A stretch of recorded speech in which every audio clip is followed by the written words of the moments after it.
ദൈവത്തിന് മഹത്വം. നമ്മുടെ കർത്താവായ യേശു ക്രിസ്തു തൻ്റെ ഐഹിക ജീവിതകാലത്ത് നിന്റെ സ്നേഹിതൻ ആര് എന്ന് ഒരുവൻ ചോദിച്ചത് ഒരു ചോദ്യത്തിന് ഒരു നല്ല സ്നേഹിതൻ ആരാണ് എന്ന് ഓർപ്പിക്കുന്നതിലേക്ക് നൽകിയ ഒരു കഥയാണ് യെരുശലേമിൽ നിന്ന് യെരിഹോവിലേക്ക് പോകുമ്പോൾ കള്ളന്മാരാൽ ആക്രമിക്കപ്പെട്ട് നിസ്സഹായനായി വഴിയരികിൽ കിടന്ന ആ മനുഷ്യനെ ഒരു ശമരിയാക്കാരൻ കണ്ടിട്ട് അവൻ്റെ വാഹന മൃഗത്തിൽ നിന്ന് ഇറങ്ങി അവൻ്റെ പാത്രത്തിൽ നിന്ന് തൈലവും മറ്റും എടുത്ത് അവൻ്റെ മുറിവുകളെ കഴുകി വെച്ച് കെട്ടി തൻ്റെ സ്വന്തം വാഹനമൃഗത്തിൽ അവനെ കയറ്റി വഴിയമ്പലത്തിൽ കൊണ്ടുപോയി അവിടെ 2 വെള്ളിക്കാശും വഴിയമ്പലക്കാരന് കൊടുത്തിട്ട്, ഞാൻ പോയി വരുവോളം ഇവന് ശുശ്രൂഷ ചെയ്യണം, വല്ലതും അധികമായി ചിലവിട്ടാൽ ഞാൻ മടങ്ങി വരുമ്പോൾ തന്ന് തീർത്തുകൊള്ളാം എന്ന് പറഞ്ഞ കഥ. ഒരു നല്ല സ്നേഹിതൻ, യഥാർത്ഥ സ്നേഹിതൻ ആരാണ് എന്നുള്ളതിന് കർത്താവ് പറഞ്ഞ ഒരു നല്ല ദൃഷ്ടാന്തമാണ്. ഇംഗ്ലീഷിലൊരു സേയിങ് ഉണ്ട്, a friend in need is a friend indeed. വാസ്തവത്തിൽ ആവശ്യത്തിൽ ഉതകുന്നവനാണ് യഥാർത്ഥ സ്നേഹിതൻ. നമ്മുടെയൊക്കെ ജീവിതങ്ങളിൽ ഒരുപാട് സ്നേഹിതരെ, ചാർച്ചക്കാരെ നാം പരിചയപ്പെടുകയും അവരുമായി നാം ഇടപഴകുകയും ചെയ്യാറുണ്ട്. ജീവിതം ഒരു ട്രെയിൻ യാത്ര പോലെയാണ്. 2-3 ദിവസം ഒരു നീണ്ട വാഹനത്തിൻ്റെ കമ്പാർട്ട്മെൻറ്റുകളിൽ പരസ്പരം പരിചയമില്ലാത്തവരും അറിയാത്തവരുമായിട്ടുള്ള ആളുകൾ ഒന്നിച്ച് സഹവസിച്ചും സംസാരിച്ചും ഇടപഴകിയും യാത്ര ചെയ്യുന്നു, പരിചയപ്പെടുന്നു. അതാത് വ്യക്തികൾ തങ്ങൾക്ക് വേണ്ടി ബുക്ക് ചെയ്തിട്ടുള്ള സ്റ്റേഷനിൽ എത്തുമ്പോൾ ബൈ, ഇനി എവിടെയെങ്കിലും വെച്ച് കാണാം എന്ന് പറഞ്ഞ് ഇറങ്ങിപ്പോകുന്നു. നമ്മളും ഒടുവിലായി നമുക്ക് വേണ്ടുന്ന ഡെസ്റ്റിനേഷനിൽ ചെന്ന് നമ്മൾ ഇറങ്ങുന്നു. ഇങ്ങനെയുള്ള ഈ യാത്രയിൽ പിന്നീട് അങ്ങനെ യാത്ര ചെയ്ത ആളുകളെ ഒരു പക്ഷെങ്കിൽ നമ്മൾ ജീവിതത്തിൽ ഒരു പ്രാവശ്യം കൂടെ കണ്ടു എന്ന് വരില്ല. മറ്റു ചിലരെ അപൂർവമായി എപ്പോഴെങ്കിലും കണ്ടു എന്നും വരാവുന്നതാണ്. ജീവിതയാത്രയും ഇതുപോലെയാണ്. ദമസ്കോസിന്റെ പടിവാക്കിൽ വെച്ച് ക്രിസ്തു ദർശനമുണ്ടായി പരിവർത്തന വിധേയനായി തീർന്ന് ക്രൈസ്തവ മതത്തിന്റെ ഏറ്റവും വലിയ പ്രതിയോഗിയായിരുന്ന തർസോസിലെ ശൗൽ ക്രൈസ്തവ വിശ്വാസത്തിന്റെ പ്രചാരകനായി മാറ്റപ്പെട്ട് ദൗത്യം ഏറ്റെടുത്ത് 32 നീണ്ട വർഷങ്ങൾ കർത്താവായ യേശു ക്രിസ്തുമായുള്ള സന്തത സഹചാരിത്വത്തിൽ തൻ്റെ ശുശ്രൂഷ മുന്നേറി. ഏതാണ്ട് AD 64 തൊട്ട് മുമ്പ് നീറോയുടെ ഖഡ്ഗത്തിന്റെ കീഴിൽ തലയായി ചേൽപ്പിച്ചു കൊടുത്ത് രക്തസാക്ഷിത്വം വഹിച്ച് ശുശ്രൂഷയെ തികച്ച മഹാനായ വ്യക്തിയാണ് അപ്പോസ്തലനായ പൗലോസ്. അപ്പോസ്തല പ്രവൃത്തികളുടെ പുസ്തകം 8-ാം അധ്യായത്തിൽ സ്പർശിച്ചുകൊണ്ട് ആരംഭിക്കുന്ന 9-ാം അധ്യായത്തിലെ ദമസ്കോസിന്റെ പടിവാതിക്കൽ വെച്ചുള്ള തന്റെ മാനസാന്തരത്തോടുകൂടി തുടങ്ങുന്ന 28-ാം അധ്യായത്തിൽ റോമൻ പ്രവിശ്യകളിൽ തുടർന്നുകൊണ്ടിരിക്കുന്ന തൻ്റെ മഹത്തായ ശുശ്രൂഷയെക്കുറിച്ചുള്ള അപ്പോസ്തല പ്രവൃത്തികളുടെ പുസ്തകത്തിലെ വിവരണവും പൗലോസ് എഴുതിയ 14 ലേഖനങ്ങളിൽ അവിടെ എവിടെയായി പറയപ്പെടുന്ന വിവരണങ്ങളും കൂട്ടിച്ചേർത്ത് വായിക്കുമ്പോൾ അദ്ദേഹത്തിന് ദമസ്കോസ് മുതൽ റോമ വരെ ഏതാണ്ട് 93ഓളം സ്നേഹിതന്മാർ ഉണ്ടായിരുന്നു എന്ന് കാണുവാൻ സാധിക്കുന്നുണ്ട്. 32 വർഷക്കാലത്തെ ജീവിതയാത്രയിൽ 93 ഉത്തമ സുഹൃത്തുക്കളുടെ പേരുകൾ അദ്ദേഹം രേഖപ്പെടുത്തിയിട്ടുണ്ട്. ഇതിനപ്പുറത്ത് വേറെ ഏതെങ്കിലും സ്നേഹിതർ അദ്ദേഹത്തിന് ഉണ്ടായിരുന്നോ ഇല്ലയോ അതിനെ സംബന്ധിച്ച് വ്യക്തതയില്ല. എഴുതപ്പെട്ടവരുടെ പേരുകളാണ് ഞാൻ പറയുന്നത്. അത് ചില ആളുകളെക്കുറിച്ച് അവരെപ്രകാരം തന്നോടുകൂടെ സുവിശേഷത്തിന് വേണ്ടി കഷ്ടം സഹിച്ചുവെന്നും എപ്രകാരം സുവിശേഷ ഘോഷണിൽ അവർ ഉത്സുകരായിരുന്നുവെന്നും എപ്രകാരം ദൈവരാജ്യത്തിന്റെ വേലയിൽ അവർ വർദ്ധിച്ചുവെന്നുവെന്നും എപ്രകാരം ചിലർ അവനെ വിട്ടു പോയെന്നും ഒക്കെ പറഞ്ഞിട്ട് മറ്റു ചില ആളുകളെക്കുറിച്ച് അവരുടെ പേരുകൾ മാത്രം പറയുന്നല്ലാതെ യാതൊന്നും പ്രസ്താവിച്ചിട്ടില്ല. അതെല്ലാം രഹസ്യമായി ദൈവാത്മാവ് വെച്ചിരിക്കുകയാണ്. അവർ ചെയ്ത വേലകൾ, പ്രവൃത്തികൾ ഒരു പക്ഷേ അതൊക്കെ നിത്യത മാത്രമേ വെളിപ്പെടുത്തുകയുള്ളൂ. ഇന്നും ഭൂമിയിൽ പല ആളുകളും ചെയ്യുന്ന ശുശ്രൂഷകൾ, കർത്താവിനോട് ചെയ്യുന്ന ശുശ്രൂഷകൾ ഒരുപക്ഷെ അനേക ആളുകൾക്ക് അറിയാൻ വയ്യാത്തായിരിക്കാം.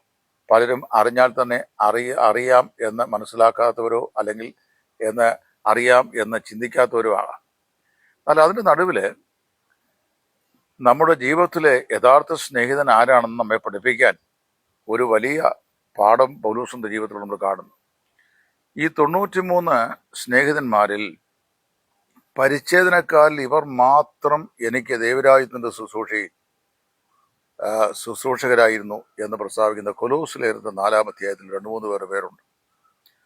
പരിച്ഛേദനക്കാർ എന്ന് പറഞ്ഞാൽ യഹൂദന്മാരുടെ ഇടയിൽ, അതായത് യഹൂദന്മാരിൽ നിന്ന് രക്ഷിക്കപ്പെട്ട് മുമ്പോട്ട് വന്ന ആളുകളുടെ ഇടയിൽ പൗലോസിന് ദൈവരാജ്യത്തിന്റെ ശുശ്രൂഷയിൽ ആശ്വാസമായി തീർന്ന ഈ 3 ആളുകൾ. ബാക്കി ആളുകളെ ആരെയും കുറിച്ചും അങ്ങനെ പറയുന്നില്ല. തൻ്റെ 32 വർഷക്കാലത്തെ ജീവിത യാത്രയിൽ റോമ ഗവൺമെന്റിന്റെ ന്യായവിധിയുടെ ഖഡ്ഗം തൻ്റെ കഴുത്തിന് മീതെ ഓങ്ങി അദ്ദേഹം രക്തസാക്ഷിയായി മരിക്കുന്ന സമയം വരെ തന്നോടുകൂടി ഉണ്ടായിരുന്ന 93 സ്നേഹിതന്മാരിൽ ഒന്നോ രണ്ടോ ആളുകളുടെ പേര് മാത്രമാണ് തിമോത്തിയോസ് ലേഖനത്തിൽ ഒടുവിലായിരുന്നു പറയുന്നത്. ദേമാസ് ഈ ലോകത്തെ സ്നേഹിച്ചിട്ട് എന്നെ വിട്ട് തെസ്സലോനിക്കയിലേക്ക് പോയി. പിന്നെ ലൂക്കോസ് മാത്രമേ ഇപ്പോൾ എന്നോടുകൂടെ ഉള്ളൂ. മർക്കോസ് എനിക്ക് പ്രയോജനമുള്ളവൻ, അവൻ എൻ്റെ അടുക്കൽ വരുവാൻ നീ അവനെ ഉത്സാഹിപ്പിക്കുക. വരുമ്പോൾ ത്രോവാസിൽ ഞാൻ കർപ്പൂസിന്റെ പക്കൽ വെച്ചിട്ട് പോന്ന പുതപ്പും ചർമ്മലിഖിതങ്ങളും കൂടെ കൊണ്ടുവരുവാൻ അവനെ ഉത്സാഹിപ്പിക്കുക എന്ന് പറയുന്ന സമയത്ത് ലൂക്കോസ് മാത്രമാണ് പൗലോസിനൂടെ ഉണ്ടായിരുന്നത്.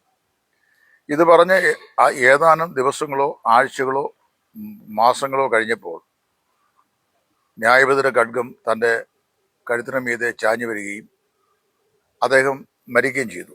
ചരിത്രകാരന്മാരുടെയും വേദശാസ്ത്രികളുടെയും അപ്പോസ്തോലിക സഭാ പിതാക്കന്മാരുടെയും രേഖകൾ, കർത്താവിൻ്റെ ശിഷ്യന്മാരാരും അത് രേഖപ്പെടുത്തിയിട്ടില്ല. സഭാപിതാക്കന്മാർ, ശിഷ്യന്മാർക്ക് ശേഷമുണ്ടായ 2ാം ജനറേഷനിൽപ്പെട്ട ആളുകൾ, അവരുടെ ചിലരുടെ രേഖകൾ പ്രകാരം റോമിൽ നിന്ന് ഇറ്റലിയിലേക്ക് പോകുന്ന ആപ്പിയൻ രാജപാതയുടെ 3ാമത്തെ മൈൽക്കുറ്റി അതിപ്രഭാതം ഒരു 4 മണിയായി കഴിഞ്ഞപ്പോൾ റോമൻ പടയാളികൾ പൗലോസിനെ കൂട്ടിക്കൊണ്ടുവന്നു. കയ്യിൽ മിന്നുന്ന വാളുണ്ട്, വെട്ടിക്കൊല്ലുവാനുള്ള ചക്രവർത്തിയുടെ ആജ്ഞയുണ്ട്. പൗലോസിന്റെ കൈകൾ ബന്ധിച്ചു. 2 കൈകളും ബന്ധിച്ച് പുറകോട്ട് കെട്ടിയ ശേഷം ആ മയിൽക്കുറ്റിയുടെ ചുവട്ടിൽ മുഴങ്കാലുകൾ മടക്കുവാൻ പടയാളികൾ ആജ്ഞാപിച്ചു. പൗലോസ് അനുസരണമുള്ള ഒരു ശിഷ്യനെ പോലെ മുഴങ്കാലിൽ മടങ്ങി തല കുനിക്കുവാൻ അവരെ കൽപ്പിച്ചു. തല കുനിച്ചു. നിമിഷത്തിനുള്ളിൽ മിന്നിത്തിളങ്ങുന്ന റോമ ചക്രവർത്തിയുടെ ശിക്ഷാ ഖഡ്ഗം പൗലോസിന്റെ ശിരസ് ശരീരത്തിൽ ഛേദിച്ചു. ഗളച്ഛേദം സംഭവിച്ചു. തൻ്റെ ആത്മാവ് ആകാശ ഗോളങ്ങൾക്കപ്പുറം താൻ സേവിച്ച കർത്താവിനെതിരേൽപ്പാൻ മേഘങ്ങളിലേക്ക് എടുക്കപ്പെട്ടു. അവിടെ കൊണ്ട് പൗലോസ് എന്ന് പറയുന്ന മഹാമനുഷ്യന്റെ 32 വർഷക്കാലത്തെ ജീവിത സമസ്യ പര്യവസാനിക്കുകയായി. എന്നാൽ ആ സംഭവം നടക്കുമ്പോൾ ഏതാനും ചില ആഴ്ചകളോ മാസങ്ങളോ മുമ്പ് ഇപ്പോൾ ലൂക്കോസ് മാത്രമേ എന്നോടുകൂടെ ഉള്ളൂ എന്ന് പറഞ്ഞ ആ ലൂക്കോസും തന്നോടെ തൻ്റെ അന്ത്യനിമിഷത്തിൽ ഉണ്ടായിരുന്നതായി രേഖപ്പെടുത്തിയിട്ടില്ല. ഉണ്ടായിരുന്നെങ്കിൽ ലൂക്കോസ് അക്കാര്യം രേഖപ്പെടുത്തുമായിരുന്നു. തത്വത്തിൽ ആരും തന്നോടെ ഉണ്ടായിരുന്നില്ല. എന്നാൽ 2-ാം ലേഖനത്തിൽ എഴുതുമ്പോൾ തൻ്റെ 1-ാം പ്രതിഭാഗത്തെക്കുറിച്ച് അദ്ദേഹം പരാമർശിക്കുന്ന ഒരു പ്രസ്താവനയുണ്ട്. അതിങ്ങനെയാണ്: എൻ്റെ 1-ാം പ്രതിഭാഗത്തിൽ എല്ലാവരും എന്നെ കൈവിട്ടു, കർത്താവോ എനിക്ക് തുണനിന്നു. സിംഹത്തിൻ്റെ വായിൽ നിന്ന് എന്നെ രക്ഷിച്ചു.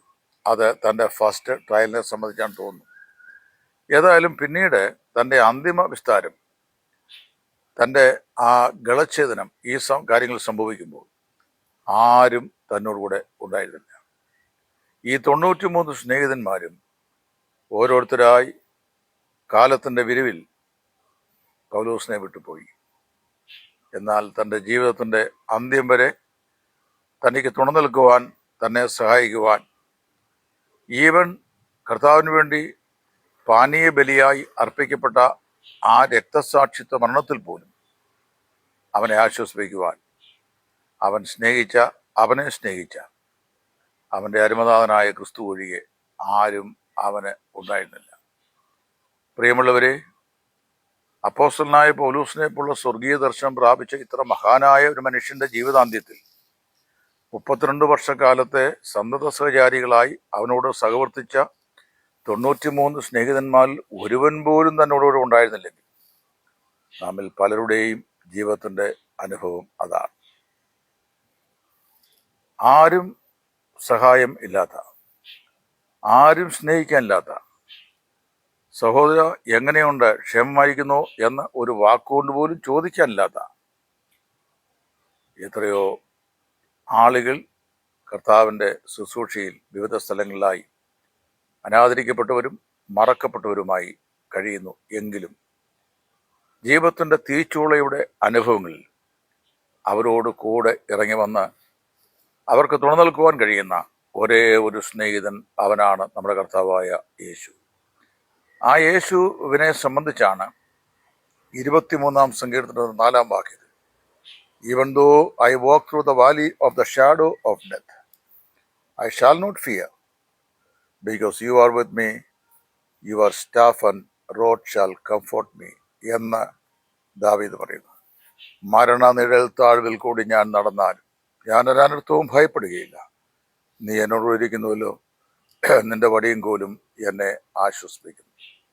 മരണത്തിന്റെ നിഴൽ താഴ്വരയിൽ പോലും ഏകരായി സഞ്ചരിക്കേണ്ട ജീവിത സാഹചര്യം, അവിടെയും നമ്മളോട് ഇരിക്കാം എന്ന് വാഗ്ദത്തം ചെയ്തവൻ, ഞാൻ നിങ്ങളെ ഒരു നാളും തള്ളിക്കളയുകയില്ല, ഉപേക്ഷിക്കുകയില്ല എന്നുള്ള വാഗ്ദത്തം നമുക്ക് നൽകിയവൻ, യേശുക്രിസ്തു ഇന്നലെയും ഇന്നും എന്നേക്കും അനന്യൻ തന്നെ എന്ന് നമ്മോട് പറഞ്ഞവൻ നമുക്കായി ജീവിക്കുന്നു. നമുക്കത് ഓർത്ത് നമ്മുടെ ദൈവത്തിന് സ്തോത്രം ചെയ്യാം. ജീവിതത്തിലെ ഒരു പ്രത്യേക സാഹചര്യം കഴിഞ്ഞു കഴിയുമ്പോൾ ചിലപ്പോൾ മാതാപിതാക്കളും മറന്നുപോയി എന്ന് വരാം, മക്കൾ അനാദരിച്ചു എന്ന് വരാം, ഭർത്താവിൻ്റെ സ്നേഹം ആഗ്രഹിച്ച പോലെ ഭാര്യയ്ക്ക് ലഭിച്ചില്ല എന്ന് വരാം, ഭാര്യയുടെ ശുശ്രൂഷ ഭർത്താവിന് ലഭിച്ചില്ല എന്ന് വരാം. ഇതെല്ലാമായാലും ഞാൻ നിന്നെ ഒരു നാളും കൈവിടുകയില്ല, ഉപേക്ഷിക്കുകയില്ല എന്ന് പറഞ്ഞ ഒരു സ്നേഹിതൻ നമുക്കുണ്ട്. അവനാണ് നമ്മുടെ സ്നേഹിതൻ. ഇവനത്രേ എൻ്റെ സ്നേഹിതൻ. അവൻ മാത്രമാണ് നമ്മുടെ സ്നേഹിതൻ. അവനെ മാത്രമാണ് നമുക്ക് വിശ്വസിക്കുവാൻ, ചാരുവാൻ സാധിക്കുന്നത്. കർത്താവിന് ദാസൻ TK ശാമുൽ അവർ എഴുതിയപ്പോൾ അദ്ദേഹം ഇപ്രകാരം തൻ്റെ തൂലിയിൽ നിന്ന് എഴുതിയിട്ടു, ആരുമില്ല നീ ഒഴികെ, ചാരുവാൻ ഒരാൾ, പാരിൽ എൻ പ്രിയ. ചൂടേറിയ ഈ മരുഭൂമിയുടെ അനുഭവത്തിലൂടെ നമ്മുടെ ജീവിതം മുൻപോട്ട് നമ്മൾ നയിക്കുമ്പോൾ നമുക്ക് ചാരി ആശ്വസിക്കുവാൻ, ഈ മരുഭൂമിയുടെ ചൂടിൽ നമുക്കൊരു തണലായിരിക്കുവാൻ, നമുക്ക് ആശ്വാസമായിരിക്കുവാൻ നമ്മെ സഹായിക്കുന്നവൻ നമ്മുടെ കർത്താവായ യേശു ക്രിസ്തു മാത്രം. ജീവിതത്തിൽ പല ജീവിത പ്രതീക്ഷകളും തകർന്ന് തരിപ്പണമായി എന്ന് വരാവുന്നതാണ്. ആശ്വസിപ്പിക്കുന്നവർ ഉണ്ടോ എന്ന് ഞാൻ നോക്കിക്കൊണ്ടിരുന്നു, ആരെയും കണ്ടില്ലതാനും എന്ന് കർത്താവ് തന്നെക്കുറിച്ച് തന്നെ പറഞ്ഞിട്ടുണ്ട്. ആശ്വസിപ്പിക്കുന്നവർ, സഹായിക്കുന്നവർ, നന്മ ചെയ്യുന്നവർ, നന്മയായി സംസാരിക്കുന്നവർ, നമ്മുടെ നന്മയെ കാക്ഷിക്കുന്നവർ, അവരൊക്കെ ഒരു പക്ഷെങ്കിൽ കുറഞ്ഞു വന്നേക്കാം, ചിലപ്പോൾ ഇല്ലാതെയും ആയേക്കാം. ചില സാഹചര്യങ്ങളിൽ എല്ലാ സ്നേഹിതരെയും കൂട്ടാളികളെയും ദൈവം നമ്മൾ അകറ്റിക്കളയും. എന്തിനാണെന്നറിയാമോ? നമ്മുടെ ജീവിതത്തിൻ്റെ അനർത്ഥ നാളുകളിലും അനർഘ നിമിഷങ്ങളിലും നമ്മെ സഹായിക്കുവാൻ കഴിയുന്നവൻ താൻ മാത്രമാണ് എന്ന് നാം പഠിക്കേണ്ടതിനും, അങ്ങനെ നാം സകലരെക്കാളും അധികം നമ്മുടെ കർത്താവായ യേശു ക്രിസ്തുവിൽ ചാരുകയും ആശ്വസിക്കുകയും ചെയ്യേണ്ടതിനും ദൈവം നമുക്ക് അവസരങ്ങൾ നൽകുമ്പോൾ ആ അവസരത്തിന് അനുസൃതമായി സ്വർഗത്തിലെ ദൈവം നമ്മെ ഒരു പാഠം പഠിപ്പിക്കും. ജീവിതത്തിൻ്റെ അനർത്ഥ നാളുകളിൽ ഞാനല്ലാതെ നിങ്ങളെ സഹായിക്കുവാൻ ഒരുവനുമില്ല എന്ന് നിങ്ങൾ മനസ്സിലാക്കുകയാണ്. അതുകൊണ്ടാണ് ഈ യേശു ക്രിസ്തുവിനെ മുറുകെ പിടിക്കാൻ ദൈവത്തിൻ്റെ വചനം നമ്മെ ഉദ്ബോധിപ്പിക്കുന്നത്. ജീവിത സാഹചര്യങ്ങൾ മാറും, സ്നേഹിതർ മാറും, കൂട്ടാളികൾ മാറും, അനുകൂല സാഹചര്യങ്ങൾ പ്രതികൂലമാകും.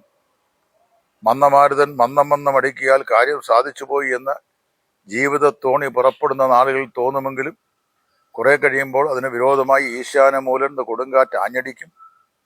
ജീവിത തോണി അത് ഇങ്ങനെ ഈ ഈ തിരമാലയിൽ ഉലയും. എങ്കിലും ആ ജീവിത പടകിൽ നമ്മുടെ കർത്താവ് നമ്മുടെ സ്നേഹിതനായിട്ടുണ്ട്. തണ്ടുവലിച്ച് നാഥാ, ഞങ്ങൾ നശിച്ചു പോകുന്നതിൽ നിനക്ക് വിചാരമില്ലയോ എന്ന നിരാശ തോന്നുമാറ് വിളിച്ചു ചോദിക്കുന്ന സമയത്ത് കാറ്റെ അടങ്ങുക, കടലെ ശാന്തമാകുക എന്ന് കൽപ്പിക്കുവാൻ അധികാരമുള്ള, പ്രകൃതിയുടെ മേലും കൂടെ അധികാരമുള്ള, കാറ്റിൻ്റെയും കടലിൻ്റെയും മേൽ കൂടെ അധികാരമുള്ള, മരണത്തിന് മേൽ അധികാരമുള്ള, രോഗങ്ങളുടെ മേൽ അധികാരമുള്ള, ജീവിതത്തിൻ്റെ സങ്കടങ്ങളുടെയും ഏകാന്തതയുടെയും നിരാശയുടെയും മേൽ അധികാരമുള്ള ഒരു വാഴ്ത്തപ്പെട്ട കർത്താവായ യേശു. ചില വേള നമ്മുടെ ജീവിത ബന്ധങ്ങൾ, മറ്റ് സാങ്കേതികമായിരിക്കുന്ന ജീവിത സാഹചര്യങ്ങൾ, ഇതൊക്കെ മാനുഷികമായി നമ്മെ അലട്ടുകയും നമ്മെ നിരാശയുടെ പരിവേഷത്തിൽ നമ്മളെ താഴ്ത്തിക്കളയുകയും ചെയ്യും. എന്നാൽ കർത്താവ് നമുക്ക് തുണയായിരിക്കുന്നു. അവനിൽ മാത്രം നമ്മൾ ആശ്രയിക്കുന്നു. അവനെ മാത്രം നാം വിളിച്ചപേക്ഷിക്കുന്നു. അവനോട് നമ്മുടെ സങ്കടങ്ങൾ പകരുന്നു എന്ന് പറയുന്നത് നമ്മുടെ കർത്താവിന് വളരെ ഇഷ്ടമാണ്. നമ്മൾ അങ്ങനെ പറയുമോ എന്നറിയാൻ ചില പരിശോധനകളും ദൈവം ചിലപ്പോൾ ജീവിതത്തിൽ അനുവദിച്ചു എന്ന് വരാം. പ്രിയപ്പെട്ട ദൈവജനമേ, ആരും എനിക്കില്ല, സാധു ചുരുദേശി പാടിയതുപോലെ ആരും സഹായമില്ലാതെ എല്ലാവരും പാരിൽ കണ്ടും കാണാതെയും പോയിടുന്നു എന്ന് അദ്ദേഹം പാടിയ സന്ദർഭം നന്നായി എനിക്കറിയാം. എൻ്റെ പിതാവിനോട് പറഞ്ഞിട്ടുണ്ട്. വസൂരി രോഗത്താൽ, കോളറ ബാധയാൽ കുടുംബം വലഞ്ഞ ഒരു പ്രത്യേക സാഹചര്യത്തിൽ സ്വന്തം സഹോദരൻ പോലും തിരിഞ്ഞു നോക്കാതെ എതിർവശത്തുള്ള പറമ്പിലേക്ക് നോക്കി കണ്ടു കണ്ടില്ല എന്ന് മറ്റേ പോയെന്ന് കണ്ടപ്പോൾ തൻ്റെ മൺകൂടാരത്തിൽ നിന്ന് കൊണ്ട് അദ്ദേഹം പാടിയതാണ്: ആരും സഹായമില്ലാതെ എല്ലാവരും പാരിൽ കണ്ടും കാണാതെയും പോയിടുന്നു, എന്നാൽ എനിക്കൊരു സഹായകൻ വാനിൽ ഉണ്ടെന്ന് അറിഞ്ഞതിൽ ഉല്ലാസമേ. പ്രിയപ്പെട്ടവരെ, നിരാശ നമ്മെ ഒരുപക്ഷെ ഞെരുക്കിക്കളഞ്ഞേക്കാം. ഏകാന്തത നമ്മെ തടവറയിലാക്കിയേക്കാം. പ്രതീക്ഷയുടെ തിരുനാമ്പുകൾ അണഞ്ഞുപോയോ എന്ന് നാം സംശയിച്ചേക്കാം.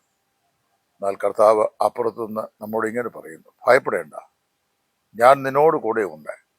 ഭ്രമിച്ചു നോക്കേണ്ട, ഞാൻ നിന്റെ ദൈവമാകുന്നു. പുഴുവായ യാക്കോബേ, നരയ്ക്കുവോളം ഞാൻ നിന്നെ ചുമക്കും. ആകാശത്തിന്റെ നിയമങ്ങളെ മാറ്റുവാൻ കഴിയുമെങ്കിൽ ഞാൻ ദാവീദിനോട് ചെയ്ത എൻ്റെ നിയമത്തെയും മാറ്റുവാൻ കഴിയും. ആകയാൽ ഭയപ്പെടേണ്ട എന്ന് പറഞ്ഞവൻ നമ്മുടെ ജീവിതത്തിൽ നമ്മുടെ സ്നേഹിതനായിട്ടുണ്ട്. വിശുദ്ധ വേദപുസ്തകത്തിന് 366 പ്രാവശ്യം ഭയപ്പെടേണ്ട എന്ന വാക്ക് ഉപയോഗിച്ചിട്ടുണ്ട്. ഒരു സംവത്സരത്തിന് 365 ദിവസമാണുള്ളത്. 366 ദിവസവും ദൈവത്തിൻ്റെ വചനം നമ്മോട് പറയുന്നു, ഭയപ്പെടേണ്ട. പുതിയ ദിവസത്തിൻ്റെ പ്രഭാതത്തിലേക്ക് നാം ഉണർന്നെഴുന്നേൽക്കുമ്പോൾ നമ്മുടെ നീതിയോട് നമുക്ക് ന്യായം ചെയ്യുന്ന, ഇന്ന് നാം അനുഭവിക്കുന്ന എല്ലാ അനീതികൾക്കും അപ്പുറം നീതിയോട് നമുക്ക് പ്രതിഫലം തരുന്ന, നമ്മളെ സ്നേഹിക്കുന്ന, ഒരിക്കലും കൈവിടാത്ത നമ്മുടെ സ്നേഹിതൻ കർത്താവ് പറയുകയാണ്: ഭയപ്പെടേണ്ട. ഈ കർത്താവിൽ നമുക്ക് ചാരി ആശ്രയിക്കാം. നിരാശയുടെ നീർച്ചുഴിയിൽ നൃത്തം ചെയ്ത അബ്രഹാമിനോട് ഉൽപ്പത്തി പുസ്തകം 14 ദൈവം പ്രത്യക്ഷമായി പറഞ്ഞു: അബ്രഹാമെ, ഭയപ്പെടേണ്ട, ഞാൻ നിന്റെ മഹത്തായ പരിചയം നിന്റെ മഹാപ്രതിഫലവും ആകും. കർത്താവിന് വേണ്ടി ജീവിത ഉപദേശ സത്യങ്ങൾ മുറുകെ പിടിക്കേണ്ടതിന് വേണ്ടി ജീവിത വിശുദ്ധി അത് ജീവിതത്തിൽ പാലിക്കുന്ന നിമിത്തം ഉപദ്രവങ്ങളും ഒറ്റപ്പെടലുകളും സങ്കടങ്ങളും അനുഭവിക്കേണ്ടി വരുന്ന ഏതെങ്കിലും പ്രിയപ്പെട്ടവരെന്നെ ശ്രദ്ധിക്കുന്നെങ്കിൽ ഞാൻ പറയട്ടെ, നമ്മുടെ മാറാത്ത സ്നേഹിതൻ അവൻ നമ്മോട് കൂടെയുണ്ട്. ഒരിക്കലും കൈവിടാത്തവൻ അവൻ തന്നെ ആയിരിക്കട്ടെ നമ്മുടെ നിത്യ ശരണം. ശരണം എൻ കർത്താവേ, വാഴ്ത്തപ്പെട്ട കുഞ്ഞാടെ, താഴ്മയായി കുമ്പിടുന്നു, രക്ഷിക്കുക എന്നെ ഇപ്പോൾ എന്ന് പാടിയ പാട്ടുകാരനോട് ചേർന്ന് നമുക്കും പാടി ദൈവത്തെ മഹത്വപ്പെടുത്താം. മാറാത്ത സ്നേഹിതനിൽ ചാരി ആശ്രയിക്കാം. ദൈവനാമം മഹത്വപ്പെടട്ടെ. ക്രിസ്തുവിൽ നിങ്ങളുടെ കൂട്ടുസഹോദരൻ സുവിശേഷകൻ Titus from Edayaranmula. God bless you all.